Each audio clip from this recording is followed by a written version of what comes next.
Mga kapatid, pampa-in-love sa City of Love ang iconic na Eiffel Tower. Pang-welcome lang sana ang toring ito noong 1889 para sa International Exposition sa France.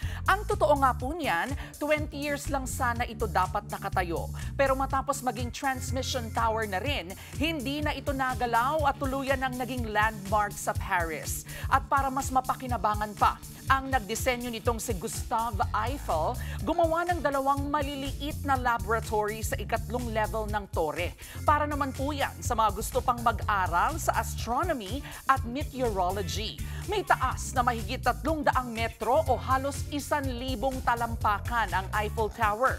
Ang pinakamataas na estruktura sa mundo bago mag-1929 nang maitayo na ang Chrysler Building sa New York. Makalipas po ang mahigit isang siglo, patuloy itong iniingatan ng mga Pranses para manatiling matibay at maganda.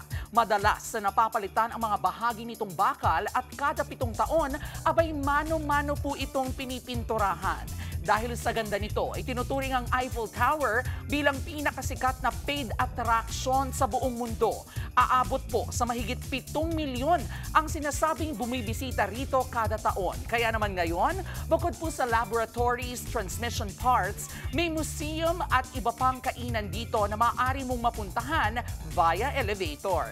Ang Eiffel Tower, isang pruweba sa pagpapahalaga natin sa mahalagang ambag ng kultura, sining at pag-aaral sa ating buhay. Mga kapatid, ito po ang inyong K-Alaman Queen, Kalad Karen.